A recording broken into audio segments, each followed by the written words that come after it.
This is Andi Purewal for Boxing Social in association with Betfred, and for the first time in what seems like an eternity, I am delighted to be joined by Dan Rafael, boxing journalist, and out here this week covering it for the Ring magazine, obviously also a publisher for Fight Freaks Unite. Dan, how are you doing first and foremost, sir? I'm doing great. It's great to see you in person. I've done some interviews, but they've all been on Zoom, so I'm happy to be back among the people and all my fellow boxing writers and friends.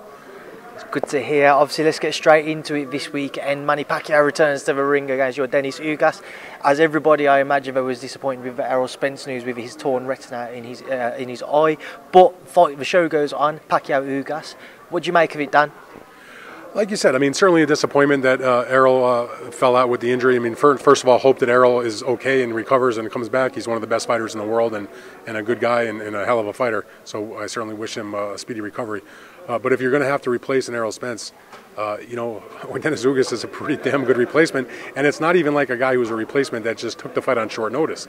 You know, he may be taking the opponent on short notice, but anybody that's been following what's been going on with this event knows that he was scheduled to fight in a title defense on the co-feature against Fabian Maidana. It just so happens that within a couple of hours of everybody at PBC and involved with the event finding out that Errol had the torn retina, Fabian Maidana also had suffered a cut, so he was going to be out of the Ugas fight anyway. So when the two opponents were eliminated from not being able to participate, the two other guys that were left, Manny and Yordenis Ugas, decided, the show will go on and we'll fight each other.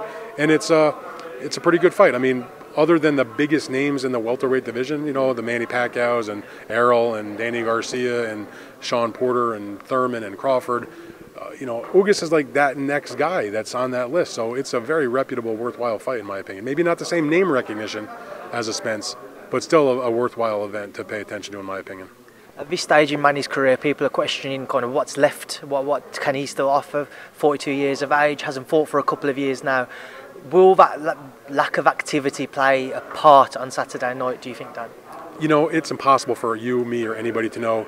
I mean, I don't even think Manny Pacquiao knows. I mean, he knows how he may have performed or how he felt in the training camp and, in the days leading up to the fight. But until that bell rings, you never are sure. A guy could have 3-month layoff and come back in the ring and not be the same. I'll say this, though. If the Manny Pacquiao that fought Keith Thurman, or even the Manny Pacquiao that might be 75% of that Manny Pacquiao, that's still an outstanding elite fighter. So there's no reason to believe that he won't still be Manny Pacquiao, but he is 42, and everybody gets old at some point in terms of their ability to perform at a top level. Manny has proven over the years to be the exception to that rule. But I wrote and covered Bernard Hopkins fights at the elite level, still winning into his 50s. Eventually it came to an end, but for a long time he was still doing things that no one else had done. So Ugas is a good opponent, but I don't think it's anything out of the realm that Manny can't handle. I expect him to look pretty good. Dan, there's also a lot of talk as to whether or not this will be Manny's last time entering the ring. Do you expect it to be? Well, I think if he loses, that's probably all she wrote. Particularly if it's like a definitive loss, even if whether it's a knockout or even on points. If he just loses the fight and it's clear that he doesn't have what he once did, that probably is a wrap. If he wins the fight, it could be a wrap also, not because he wouldn't want to continue fighting it. If you've been around Manny all this promotion during this fight week, every other word out of his mouth is how much passion and how much love he has for the sport of boxing and how he still loves doing it.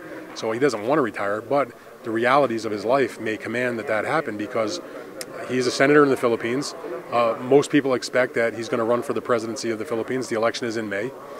He said a couple days ago that he has to, if he's going to make the decision to run, they have to file the papers by October. He said he would make a decision by September. He claims that he has not made the decision one way or the other if he's going to run, but most people expect he's going to run, that he feels like, and he's talked about as much of his life has been devoted to boxing, as much as he loves to do it, as important it is to him, he feels like he has a higher calling in his politics and in his government, his public service, that his big thing is, yes, he can make a lot of people happy by being a boxer and this and that, but he wants to help the people of his country, and that he feels like he has a calling for leadership.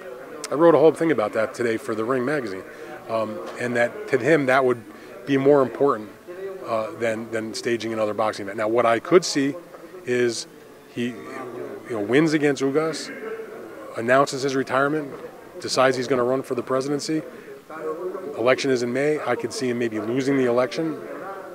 And once that happens, then maybe decide I'm going to come back and have another fight at the end of next year, or, summer/next fall.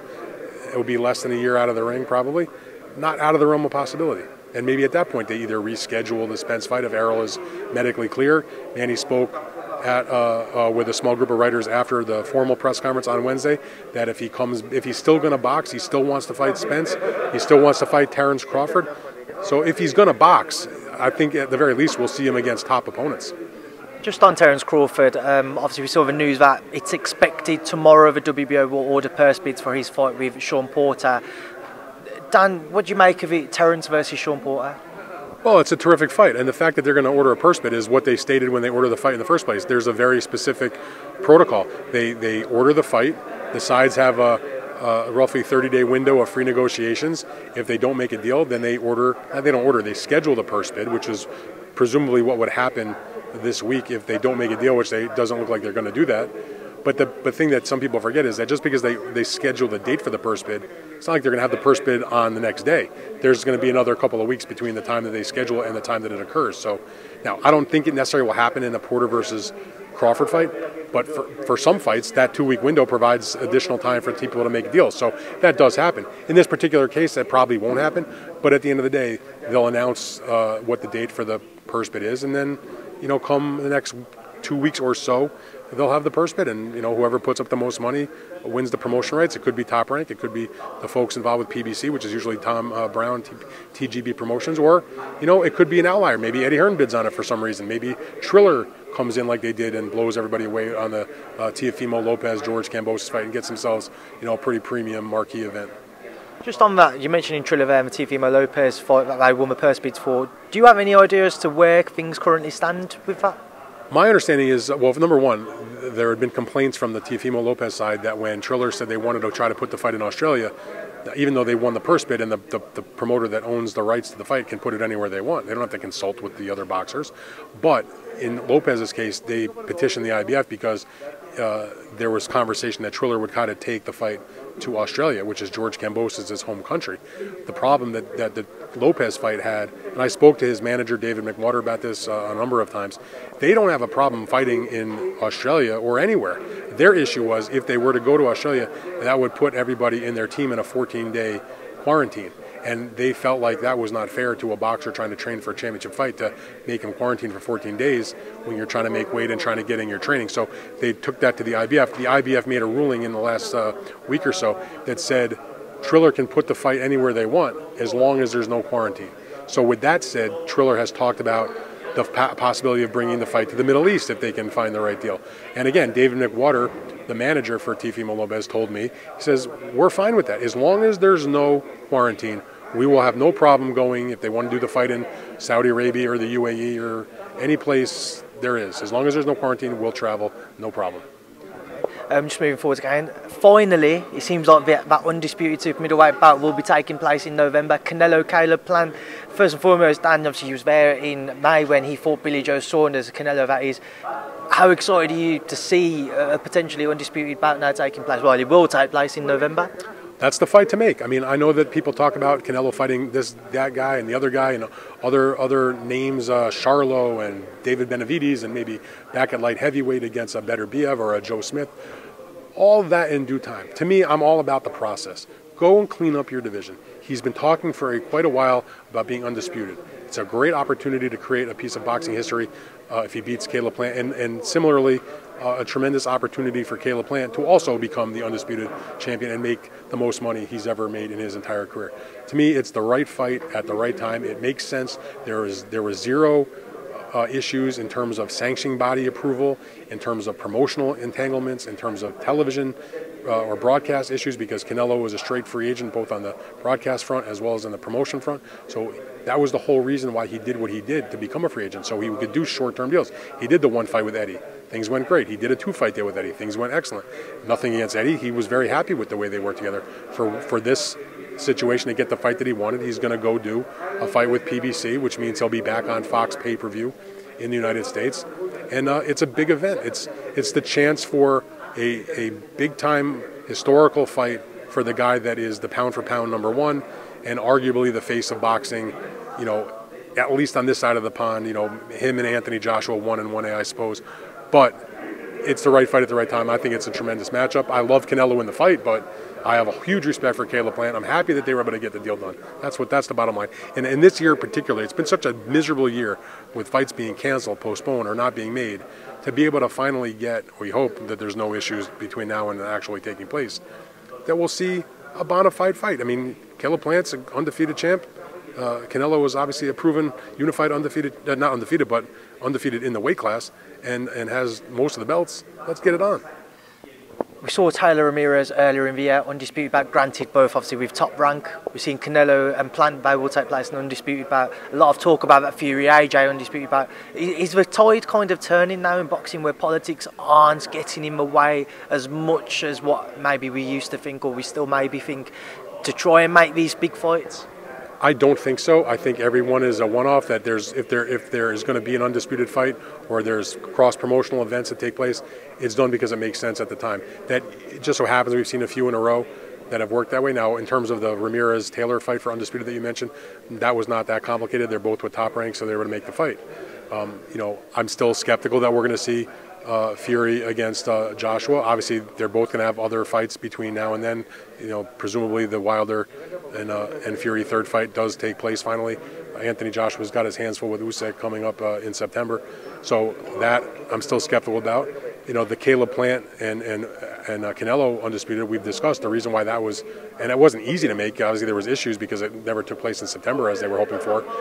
But Canelo was a free agent, but there's a reason why a fight like Crawford and Porter is probably going to go to a purse beat, because not that they're enemies, but they just have differences of the way they maybe want to do the fight, or what they feel it's worth in terms of PBC and top rank to make that match. We still have never seen a true negotiation for Spence versus Crawford, which obviously not happening at this point because he's tied to the Porter fight. Errol's out with the injury. So I don't. To make a long story short, I don't think there's a tide changing. I think it's just been the circumstance of what's going on in the world right now. Just a couple more from me, Dan, before I let you go, because we've gone slightly over what we agreed upon. Just we on haven't done it so long. True, Dan. Just on the Canelo-Plant fight, what do you think will happen? Do you think Caleb will be the man to defeat the man who many believe is the star of boxing, the pound-for-pound king? Absolutely not. I like Caleb-Plant personally a lot. I've known him his entire professional career. I've covered some of his fights. He's a good guy. He's a very, very, very good fighter. Undefeated, a worthy challenge. Not challenger. He's got a title also, but a worthy opponent for Canelo. And it's not an insult. Sometimes fighters take it the wrong way. Oh, you're picking against me. F you, whatever. That's not the case. This has zero to do with negativity towards Caleb-Plant or any other super middleweight. It's just that, in my opinion, Canelo is at a higher level than all of these guys. So it's not a knock on the opponent. It's that you're dealing with a special guy, at a time in his career where he's, in my opinion, the #1 fighter in boxing, and the separation between him and the other fighters in the weight class is significant. He beat a lot of good fighters in the smaller weights at 54, at 160. He went up and destroyed Kovalev. He's done the damage at 168 against. A lot of people thought Billy Joe was going to give him a great test and maybe win the fight. Nothing could have been further from the truth. And I just don't see what weapon that Caleb-Plant possesses that's enough to deter the animal that is Canelo Alvarez, who is not just an animal, but so well-rounded. Does everything well. Offense, movement, defense, head movement. Adds wrinkles with different punches, uses both hands, can go to the body, goes to the head, has a great chin. I mean, somebody please tell me what's the weapon that he uses to win 7 rounds. If we are to eventually see Canelo lose for a second time in his career, do you think it has to be up at 175 against what? When I speak to people, they mention Artur Beterbiev as the man who might be most likely to potentially beat Canelo if they ever fought. Hard fight to make, #1. But more than that, I mean, anybody can lose. I mean, it's still, as people say all the time, it's 2 guys in there throwing punches at the other guy's head. So you never say never. Can he ever lose at 168? I mean, eventually Canelo is going to get old also and maybe slow down or be in some tough fights, and that takes its toll, or he'll have made so much money or been distracted by other things in his life besides boxing. But right now, as long as he is in the kind of condition he is, and totally focused and in shape and living life the right way in terms of getting ready for these events, to me, he's about as close to an unbeatable fighter at 168 as there's been, maybe since the heyday of, Joe Calzaghe or, maybe Roy Jones at that weight. I mean, it's going to be awfully hard for a 168 to beat him. And just a final thing, Dan, you mentioned earlier you're still a little sceptical if we will see a Fury AJ undisputed bout. Obviously, they've both got fights coming up, AJ Usyk and Fury Wilder 3. Just to get your thoughts on both of those fights. Firstly, the Fury Wilder trilogy. Long time coming. Obviously, we saw what happened with it being postponed from July because of Tyson getting COVID. I hope that he's protected now and that the fight takes place and that both guys have no excuses no matter what happens. I saw Tyson putting something on Twitter that he was going dark from social media from now until the fight. I'll believe it when I see it, but I'll take him at his word for the time being. So if he's really locked in and taking it seriously and able to focus on the fight, I know his wife had their daughter and there was some medical distress there for a little while, but apparently she's okay and that's not clouding his mind, that he can go off the training camp feeling that everything is okay with the newborn. So that's very important, to be in the right mental frame of mind to get back to the gym, and hopefully we have another good fight between those guys. Wilder's got a lot to prove, obviously, given what happened last time. It's not impossible. He's still one of the biggest punchers in heavyweight history, and one shot with that right hand can turn anybody's life around. So I'm looking forward to that. I mean, it's not the fight I hoped for. I would rather have seen the Fury Joshua fight first, but we'll get that. Okay, they'll take care of their trilogy. And in terms of Joshua and Usyk, I was talking to somebody earlier today. I have massive respect for Usyk. Like Anthony, won a gold medal in the Olympics, was a dominating, undefeated cruiserweight champion, became the undisputed by winning the World Boxing Super Series, and even then defended the titles against Tony Bellew with a great knockout. He's had some injuries. He's not a young guy anymore, tons of amateur fights. And to be honest, I haven't really seen him look anything like that as a heavyweight.